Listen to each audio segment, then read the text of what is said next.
The day I left for Presbyterian Secondary School, PSS Mankon, was one I'll never forget. In Cameroon, going to a boarding school was like a rite of passage, a transition from childhood to adolescence. My father's car was packed to the brim, my trunk filled with garri, plantain chips, sardines, chin-chin, sugar, and milk. These were essential provisions for survival in a boarding school where meals were notoriously bland.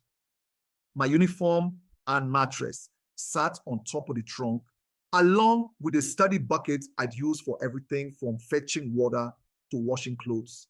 As we drove through Bamenda, the rolling hills of the northwest region spread out before us like a vast tapestry. My excitement was tinged with apprehension. Stories about life in boarding school were as common as folktales in the village square. Tales of strict prefects, harsh punishments, and homesickness ran through my mind. Yet here I was, about to begin this adventure. When we arrived at PSS Mankon, the campus buzzed with activity. Senior students were already there, some loitering near the dormitories, others playing football on the field. My brother, who was in upper sixth, greeted us and led us to the dormitory. The dormitory was a long, rectangular hall lined with bunk beds. The smell of fresh paint and floor polish mingled with the aroma of garri from newly arrived trunks. My parents helped me set up my bed. My brother had secured a good spot for me, near the window, away from the chaos of the center aisle. After a tearful goodbye, I was left alone. I wandered behind the laboratories to sit and think, my homesickness creeping in even before school officially started. The sound of the school bell was unlike anything I'd ever heard. It wasn't just a signal, it was a command. The senior prefects, dressed in their starched uniforms, barked orders as we assembled on the handball court. Roll call was conducted with military precision. Names were shouted, and those who didn't respond quickly enough were given stern warnings. This was my first taste of the discipline that defined boarding school life. We were told to prepare for dinner, which would be served at 6 p.m., and later we'd return to the chapel for orientation. The refectory bell rang, and we grabbed our plates, heading toward the dining hall in a chaotic line. The smell of the food was, let's just say, it wasn't appetizing. Dinner was a watery porridge served with a side of bread, so tough you could use it as a weapon.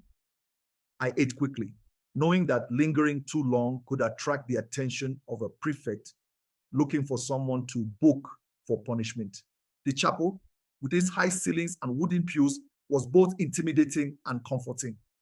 The teachers conducted another roll call before distributing our uniforms. Then came the seniors.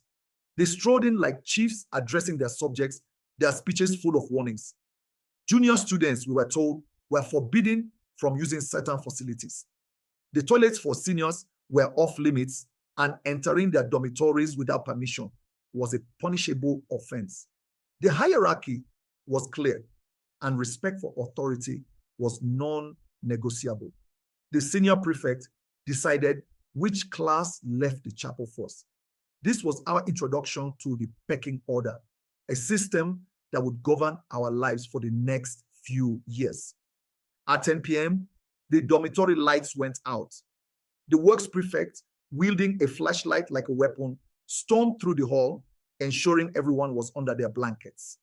Anyone caught out of bed faced punishment, which often involved scrubbing the floors, clearing grass on Saturday, digging stumps of trees, or fetching water from the distant school tank. By 5 a.m., the lights were back on, and the day began with a flurry of activity. Prefects counted down. 1, 2, 3. Those still in bed were dragged out and flogged.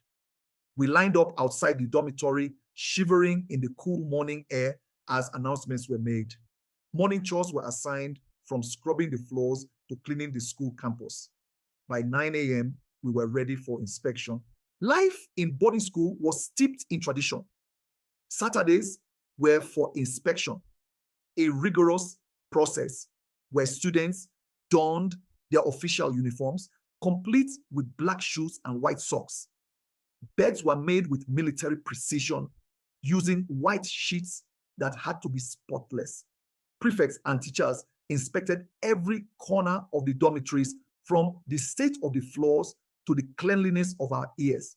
Long nails or dirty sheets could earn you a spot on the punishment list. Sports played a central role in our lives. The basketball and volleyball courts were always bustling with activity. Football matches between classes were epic battles, with the entire school gathering to cheer. These games were more than just recreation. They were a chance to prove oneself, to earn respect in a highly hierarchical environment. Sunday mornings were a different story. The chapel came alive with hymns sung in rich, harmonious voices. The sound of the choir echoed across the campus, reminding us of home and community. Faith was a cornerstone of life at PSS Mankon, providing comfort in an environment that could be both challenging and rewarding.